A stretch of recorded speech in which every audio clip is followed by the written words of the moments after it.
রমাদানুল কারীমের শেষ দশকের প্রতিটি রাত একটুও না ঘুমিয়ে সারা রাত জেগে থাকা এবং জেগে ইবাদতবন্দি করা, এটা নবী আলাইহিস সালামের গুরুত্বপূর্ণ একটি সুন্নাহ। প্রিয় দর্শক, আমরা যারা কর্মজীবী এবং নানা কারণে আমাদের সারা রাত জেগে ইবাদতবন্দি করার সুযোগ হয়ে ওঠে না, আল্লাহ রাসূল সাল্লাল্লাহু আলাইহি সাল্লামের বিভিন্ন হাদিসে কিছু কিছু ছোট ছোট আমল রয়েছে যে আমলগুলো করার মাধ্যমে সারা রাত জেগে ইবাদতবন্দি করার সওয়াব আমরা পেতে পারি। সেরকম কিছু আমল আজ আমরা শেয়ার করতে চাই। তোমাদের প্রথম আমলটি হলো এশা এবং ফজরের সালাত জামাতের সাথে আদায় করা। এ বিষয়ে সহিহ মুসলিমের এক হাদিসে বর্ণিত হয়েছে, রাসূল আকরাম সাল্লাল্লাহু আলাইহি ওয়াসাল্লাম ইরশাদ করেছেন, মান সাল্লাল আশা ফি জামাআতিন কানা কা কিয়ামি নিসফি লাইলা। যে ব্যক্তি এশার নামাজ জামাতের সাথে আদায় করবে, আল্লাহ সুবহানাহু ওয়া তাআলা তাকে অর্ধ রাত জেগে ইবাদতবন্দি করা, দাঁড়িয়ে ইবাদতবন্দি করার সমান সওয়াব দান করবেন। ওমান সাল্লাল আশা ওয়াল ফজর মাল জামাআ ও ফি জামাআ কানা কা কিয়ামি লাইলা। আজ যে ব্যক্তি এশা এবং ফজর উভয় সালাত জামাতের সাথে আদায় করবে, আল্লাহ সুবহানাহু ওয়া তাআলা তাকে সারা রাত জেগে ইবাদত করার, দাঁড়িয়ে ইবাদত করার সওয়াব দান করবেন। দ্বিতীয় আমল হলো ইমামের সঙ্গে এশার সালাত এবং তারাবির সালাত সম্পূর্ণ শেষ মুহূর্ত পর্যন্ত থেকে আদায় করা। এ বিষয়ে তিরমিজি এবং আবু দাউদে বর্ণিত হাদিসে রাসূল আকরাম সাল্লাল্লাহু আলাইহি ওয়াসাল্লাম ইরশাদ করেছেন, ইন্নার রাজুলা ইযা সাল্লা মা'আল ইমামি হাত্তা ইয়ানসারিফা হুসিবা লাহু কিয়ামুল লাইলা। যে ব্যক্তি ইমামের সঙ্গে রাতে সালাত আদায় করে, এশা পড়ে, তারাবি পড়ে এবং ইমাম চলে যাওয়া পর্যন্ত তিনি অপেক্ষা করেন, অর্থাৎ শেষ পর্যন্ত থাকেন সালাত ইমামের সঙ্গে, এ ব্যক্তিকে আল্লাহ সুবহানাহু ওয়া তাআলা রাতে দাঁড়িয়ে, সারা রাত জেগে দাঁড়িয়ে ইবাদত করার সমান সওয়াব দান করেন। তৃতীয়ত হলো রাতের যে কোনো সময় 100 আয়াত তেলাওয়াত করা। এ বিষয়ে সহিহুল জামে একটি হাদিস বর্ণিত হয়েছে, যে হাদিসে নবী আলাইহিস সালাম ইরশাদ করেছেন, যে ব্যক্তি রাতে 100টি আয়াত তেলাওয়াত করে, আল্লাহ সুবহানাহু ওয়া তাআলা তাকে সারা রাতের ইবাদতের সমান সওয়াব দান করেন, যে কোনো জায়গা থেকে 100 আয়াত তেলাওয়াত করলে রাতের ভিতরে।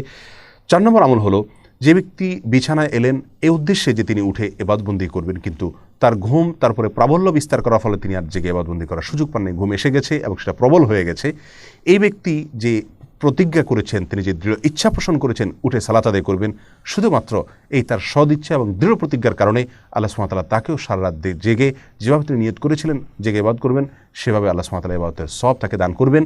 আর তার যে ঘুম এসেছে, এটি আল্লাহ সুবহানাহু ওয়া তাআলার পক্ষ থেকে তার জন্য সাদাকা বা উপহার ছিল। প্রিয় দর্শক, এছাড়াও রাসূল আকরাম সাল্লাল্লাহু আলাইহি ওয়াসাল্লাম বিভিন্ন হাদিস থেকে রাতে সিয়াম এবং দিনে কিয়াম, অর্থাৎ রাতে রোজা এবং দিনে দাঁড়িয়ে ইবাদতবন্দি করার সব এনে দেয় কিছু কিছু আমল। তার মধ্যে থেকে একটি হলো উত্তম আচরণ, উত্তম ব্যবহার, সুন্দর আখলাক। আরেকটি হলো ইয়াতিম এবং বিধবা, এই সমস্ত লোকদের জন্য যারা কষ্ট করে, পরিশ্রম করে, তাদের কল্যাণে যারা কাজ করে। তৃতীয়ত হলো জুমার দিনের যত আদব আছে, যত সুন্নাহ আছে, সেগুলোকে যারা ফলো করেন এবং মেনে চলেন।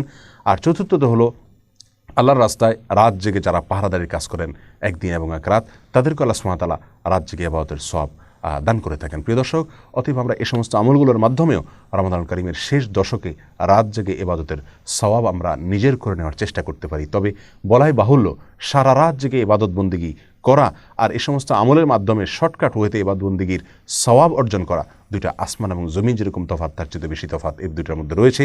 অতএব আমরা চেষ্টা করব রমাদানের শেষ দশকের প্রতিটি রাত জেগে ইবাদতবন্দি করার। যদি সেই সুযোগ না হয়, তাহলে অন্তত চেষ্টা থাকবে এই সমস্ত আমলগুলোর মাধ্যমেও আমি সারা রাত জেগে ইবাদতের সওয়াব যেন নিজের করে নিতে পারি।